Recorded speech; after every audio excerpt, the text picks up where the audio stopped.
Mbosso Kodia a donc séduit Félix-Antoine Tshisekedi. Ce notable d'Igra Bandundu a joué un grand rôle pour faire tomber le bureau Mabunda à la chambre basse du Parlement congolais. Alors qu'il était déjà connu de tous que Jean-Pierre Liaou va succéder à Jean-Louis Mabunda, mais ça ne sera pas le cas. Le chef de l'État Félix-Antoine Tshisekedi a jugé bon de laisser encore ses politiciens chevronnés Mbosso Kodia de jouer toutes les cartes à l'Assemblée nationale. Selon l'informateur Modeste Bahati Lukwebo, 391 députés nationaux ont adhéré à l'Union sacrée et ont décidé de soutenir cette vision du chef de l'État Félix-Antoine Tshisekedi Tshilombo. Mbosso Kodia est donc parti favori parce qu'il est candidat de l'Union sacrée au poste du président de l'Assemblée nationale et son second n'est autre que Jean-Marc Kabounda Kaboun, président Haï de l'IDPS. Pour ce qui est du parcours de Mbosso Kodia, ce dernier est né à Kasongo Dinga le 7 août 1942.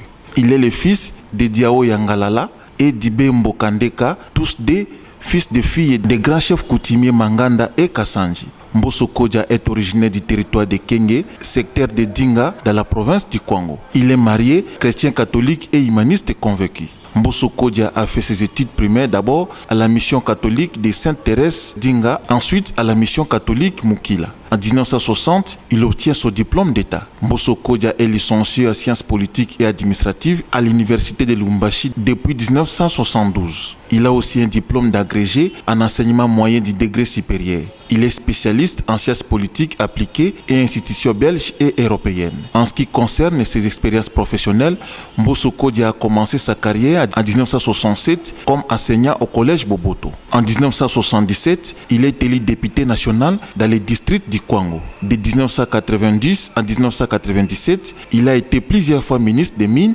Énergie et Affaires foncières, Agriculture et Développement rural, Santé publique, Travail et Prévoyance sociale, Sport et Loisirs, portefeuille, 4e vice-président et membre du comité directeur du MPR, administrateur des sociétés, chercheurs indépendants. Du 17 mai au 20 juillet 1997, il était en exil en Tunisie, Côte d'Ivoire et en Belgique. De 1998 à ce jour, Mbosso Kodia est à la tête de son parti politique dénommé Convention pour la République et la démocratie, CRD en sigle. Il fut sénateur au Parlement de transition de 2003 à 2006. De 2006 à 2011, Mbosso Kodia a siégé comme député élu à l'Assemblée nationale. En 2019, ce dernier est élu le président du groupe parlementaire Alliance pour la transformation et émergence du Congo, ATEC en sigle. Depuis décembre 2019, Mbosso Kodia préside des bureaux d'âge de l'Assemblée nationale. Signalons que l'élection des membres du bureau définitif de l'Assemblée nationale est prévue pour le 3 février 2021.